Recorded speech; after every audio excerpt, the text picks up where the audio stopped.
reptilianos e a coroa. O controle oculto das monarquias ao longo da história. O mistério do sangue azul.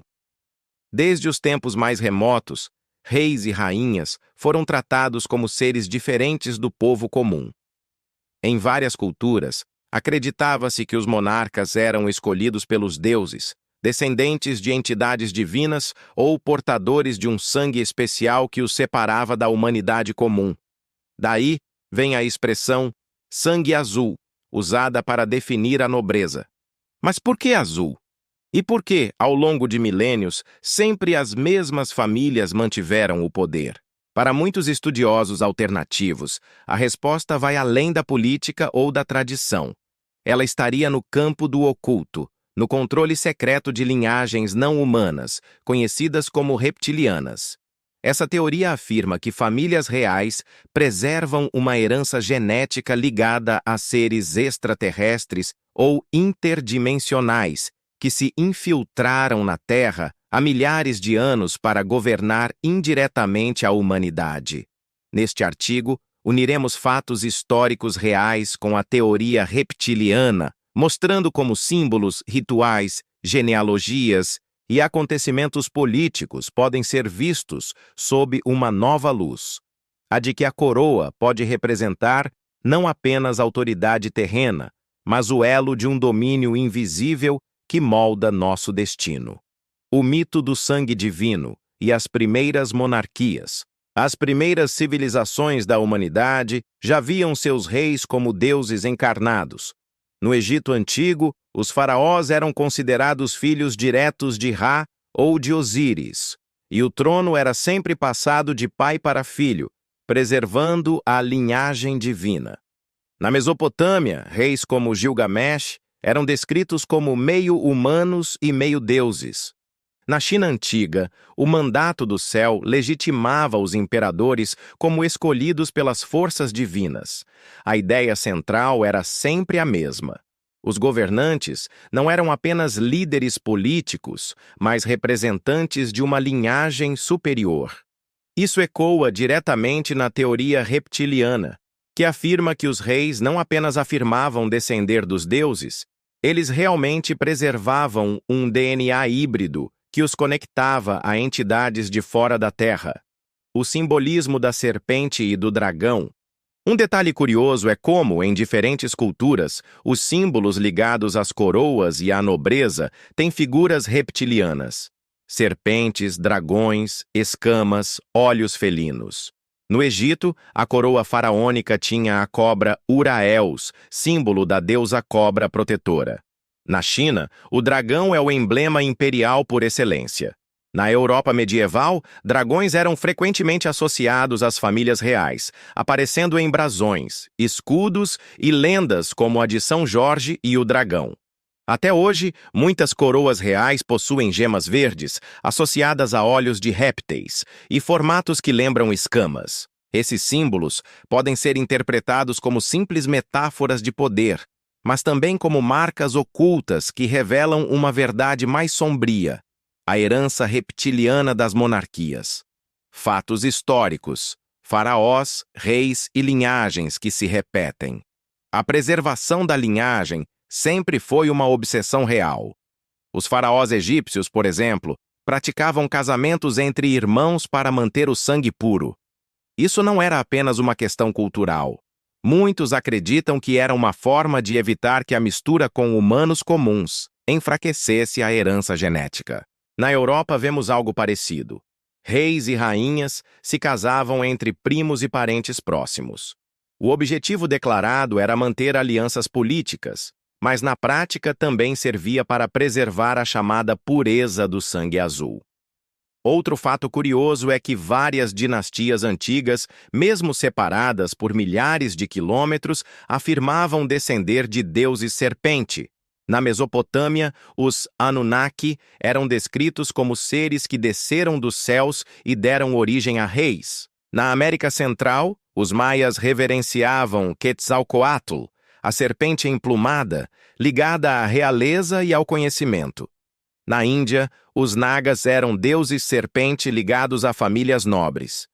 Esses paralelos reforçam a ideia de que o mito do sangue real está conectado em todo o planeta a entidades de aparência reptiliana. O segredo dos casamentos arranjados. Ao longo da história, os casamentos reais raramente eram motivados por amor. Eles eram tratados como contratos estratégicos para preservar não apenas territórios e alianças, mas também a pureza da linhagem. Um exemplo claro é a Rainha Vitória, no século XIX. Sua descendência se espalhou por quase todas as casas reais da Europa, criando um emaranhado de laços de sangue que alguns teóricos veem como tentativa deliberada de preservar a genética original reptiliana. O mesmo aconteceu com os Habsburgos, dinastia que governou grande parte da Europa e ficou famosa pela prática do casamento consanguíneo. Essa obsessão por manter a linhagem fechada produziu deformidades físicas conhecidas, mas, segundo a teoria reptiliana, também serviu para preservar características não humanas. A teoria reptiliana. A teoria reptiliana, popularizada por pesquisadores como David Icke, afirma que uma raça de seres reptilianos interdimensionais ou extraterrestres controla secretamente a humanidade. Esses seres não governam de forma aberta, mas através de linhagens híbridas humanas reptilianas que assumem posições de poder em monarquias, bancos e governos. Segundo essa visão, o sangue azul seria a pista genética que revela essa herança. O tom azulado das veias visíveis sob a pele clara da nobreza europeia foi interpretado como sinal de um sangue diferente, uma marca da descendência híbrida.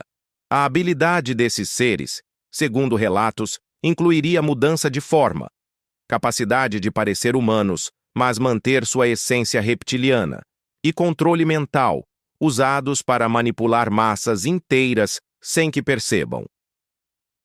A realeza britânica e os indícios modernos. Entre todas as monarquias modernas, a família real britânica é a mais citada em teorias conspiratórias reptilianas. Muitos apontam para a longevidade incomum de seus membros como sinal de resistência genética não humana. Discursos públicos, olhares e até supostos deslizes em gravações são usados por conspiracionistas como provas de que certos membros exibem traços reptilianos momentâneos.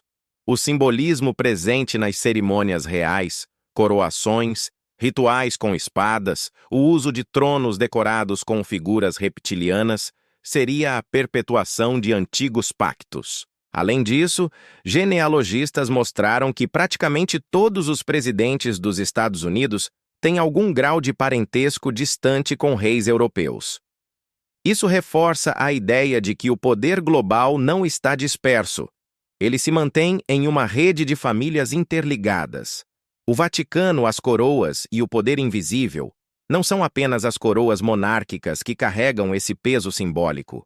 O Vaticano também preserva rituais e símbolos ligados à serpente. A Basílica de São Pedro tem salões em forma de cabeça de réptil, quando vista do alto, e muitos papas foram acusados de manter alianças com famílias reais na manutenção de um poder oculto.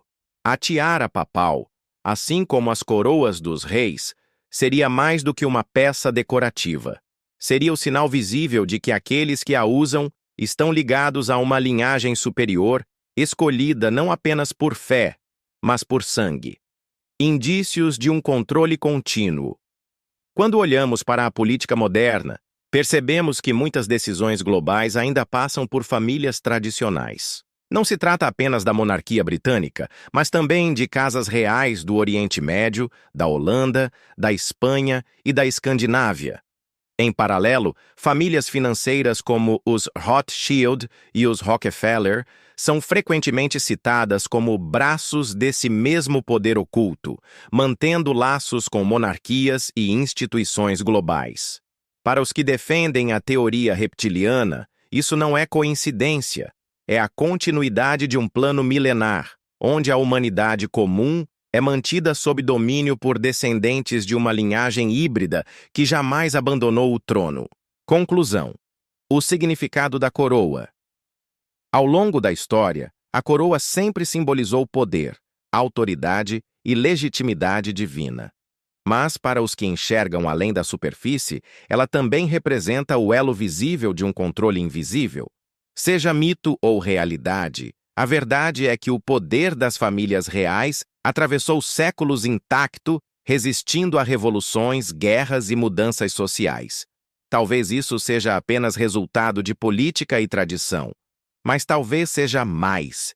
A marca de um domínio oculto que começou há milhares de anos e continua até hoje.